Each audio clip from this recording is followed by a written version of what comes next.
કુરુક્ષેત્રના મેદાનમાં બંને બાજુઓ સેનાઓ તૈયાર છે.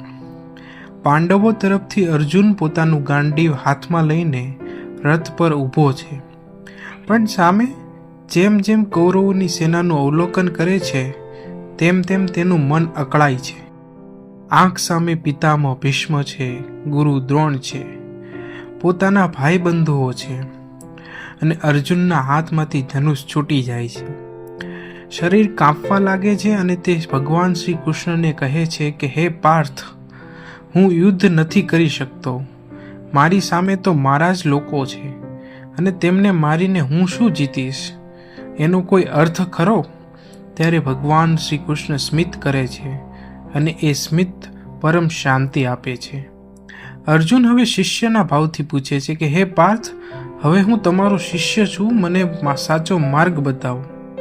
અને અહીંથી જ શરૂ થાય છે શ્રીમદ ભગવદ્ ગીતા, અર્જુનના અંતરની યાત્રા અને ભગવાન કૃષ્ણના ઉપદેશો. શ્રી કૃષ્ણ સૌથી પહેલા સમજાવે છે કે તું જે દેહને લઈને દુઃખી થઈ રહ્યો છે એ તું છે જ નહીં. તું તો આત્મા છે અને આ આત્મા ના તો જન્મ લે છે કે ના તો મૃત્યુ પામે છે. એને કોઈ પણ નષ્ટ કરી શકતું નથી. શસ્ત્રો એને કાપી શકતા નથી, અગ્નિ એને દહન કરી શકતો નથી. તો અર્જુન, તું તો એક યુદ્ધ કરી રહ્યો છું. તારા માટે ધર્મનું પાલન કરવાનો સમય છે. એ લોકો તો ભૂતકાળમાં જ મરી ચૂક્યા છે. તું તો માત્ર ઉપાધિ છે. અર્જુન ધીમે ધીમે શાંત થાય છે, પરંતુ એ પ્રશ્ન કરે છે કે જો હું જીત્યો તો પણ મને કંઈ આનંદ તો મળવાનો નથી. તો મારી સામે તો પિતામહ અને ગુરુ છે. હું એમને મારીશ તો પછી જીતીને હું શું કરીશ? ત્યારે શ્રી કૃષ્ણ કહે છે કે તું ફળની ચિંતા છોડ. તારો અધિકાર માત્ર તારા કર્મ પર છે. કર્મણ્યે વાધિકારસ્તે મા ફલેષુ કદાચન. તું યુદ્ધ કર, ધર્મ માટે યુદ્ધ કર અને તારું કર્મ કર, પણ પરિણામની આશા રાખીશ નહીં. જે ફળ તારા હાથમાં નથી તેનું દુઃખ કે આનંદ કેમ લેવું? જીવનમાં પણ આપણે એ જ ભૂલ કરીએ છીએ કે કામ કરતા કરીએ છીએ પણ સતત પરિણામ તરફ જોયા રાખીએ છીએ. જે આપણાથી વધુ ભગવાનના હાથમાં છે એના માટે આતુરતાથી રાહ જોઈએ છીએ.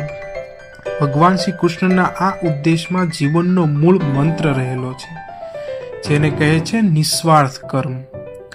શ્રી કૃષ્ણ આગળ વધે છે અને કહે છે અર્જુનને કે તું યોગી બન.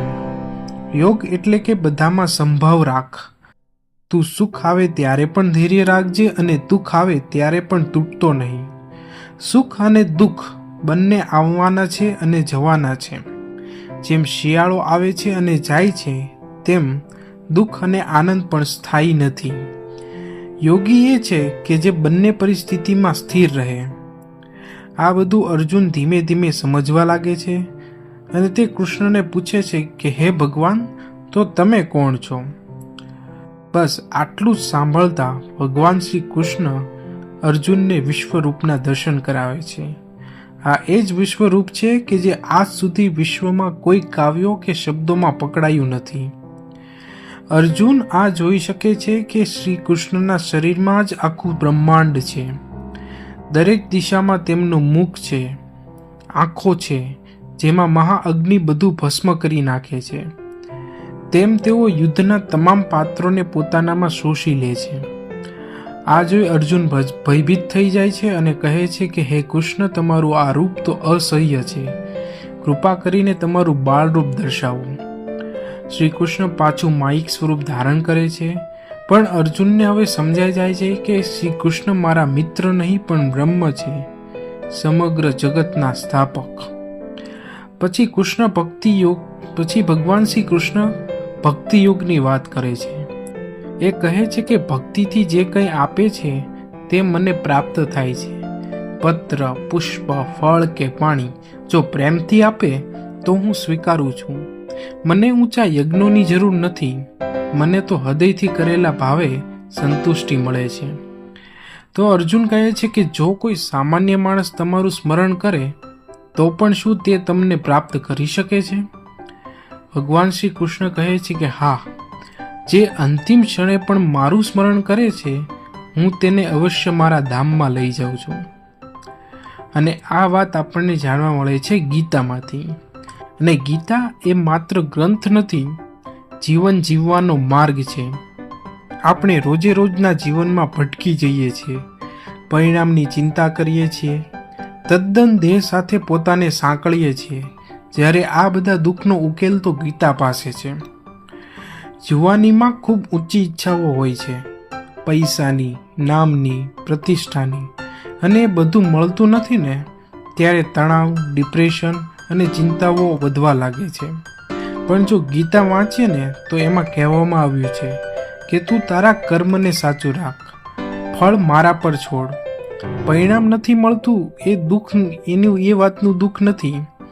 પરિણામ નથી મળ્યું અને તું નિષ્ઠાથી રહ્યો ને એ જ તારી જીત છે.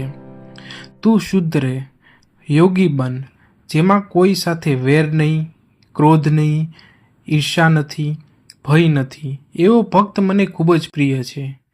ભગવાન કહે છે કે જો તું બધું મારી ભક્તિમાં અર્પણ કરે ને તો દરેક કાર્ય મને અર્પણ કર. તું સ્વતંત્ર થઈ જા. ગુરુહિત સંબંધો પણ ત્યાં દુઃખ આપે છે જ્યાં માયિક મમત્વ વધારે છે, પરંતુ જ્યાં ભક્તિ છે ને ત્યાં સંબંધો પવિત્ર બની જાય છે. ગીતામાં એક મોટો સંદેશ એ છે કે ભગવાન માત્ર એના છે જેઓ શ્રેષ્ઠ છે એવું નથી, પણ એ દરેકનો છે. ધર્મ, જાતિ, લિંગ કે સંજોગો એ બધાથી પર છે. એક વખત ભગવાન કહે છે કે આ જગતમાં જે પણ ભક્ત મને પ્રેમથી સ્મરે છે ને હું તેને સુરક્ષિત રાખું છું. દ્રઢ ભક્તિ એ બધામાં શ્રેષ્ઠ સાધન છે. અને ભગવદ્ ગીતા એ શાશ્વત છે, કારણ કે સમય બદલાય છે પણ મનુષ્યના સંશયો નથી બદલાતા. આજના યુગમાં પણ એ જ પ્રશ્ન છે કે હું કોને મારી જીવનયાત્રાનો માર્ગદર્શક બનાવું. ક્યારે શું કરવું એ સમજાતું નથી. અને ત્યારે ભગવાનના શબ્દો મામ એકમ શરણમ વર્જ, ફક્ત મારી શરણમાં આવી જા, એ જ આપણું અવલંબન છે. કૃષ્ણ જેમ અર્જુનનો રથ હંકારતા હતા ને તેમ આપણા જીવનનો પણ રથ અને સંચાલક ભગવાન બની શકે જો આપણે તેમને પોતાનું બધું અર્પણ કરીએ તો. ગીતાનું પ્રથમ પાઠ એ છે કે જીવનમાં ભયભીત ન થવું. બીજો પાઠ એ છે કે અભિમાન ન રાખવું. ત્રીજો પાઠ છે કે કર્તવ્યોમાં નિષ્ઠા રાખવી. અને છેલ્લો પાઠ એ છે કે ભક્તિ એ મોક્ષનો માર્ગ છે. અર્જુન યોદ્ધા હતો, તેને યુદ્ધ કરવું હતું, પણ કૃષ્ણએ ભક્તિ આપીને તેને વિજય અપાવ્યો. આમ ભગવાન પણ આપણા પણ દરેક જીવન ક્ષેત્રમાં માર્ગદર્શક બની શકે છે જો આપણે દિલથી તેમનું સ્મરણ કરીએ. ભાગવદ્ ગીતાના 700 શ્લોકોમાં સમગ્ર જીવન છુપાયું છે. અને એ વાંચવા માટે પૂજારી થવાની જરૂર નથી, સંત થવાની પણ જરૂર નથી. માત્ર એક દિલથી જરૂર, એક સાચા દિલની જરૂર છે જે ભગવાનના પ્રેમમાં ભીંજાવા ઈચ્છે છે. આજે પણ જો કોઈ યુવાન પોતાના જીવનમાં દુઃખી છે, વિચલિત છે, તો તેને ગૂગલ કે સોશિયલ મીડિયા પર નહીં પણ ભગવદ્ ગીતાના પાંદડાઓમાંથી સમજ મળી શકે છે. કૃષ્ણ એ માર્ગદર્શક છે, મિત્ર છે અને અંતે પરમ તત્વ પણ એ જ છે. એના ઉપદેશમાં આપણા માટે અંધકારમાંનો પ્રકાશ રહેલો છે. જેમ અર્જુન ભયભીતથી સાહસિક બની ગયો ને તેમ આપણે પણ ભગવાનના શબ્દો દ્વારા જિંદગીના યુદ્ધમાં વિજય બની શકીએ છીએ.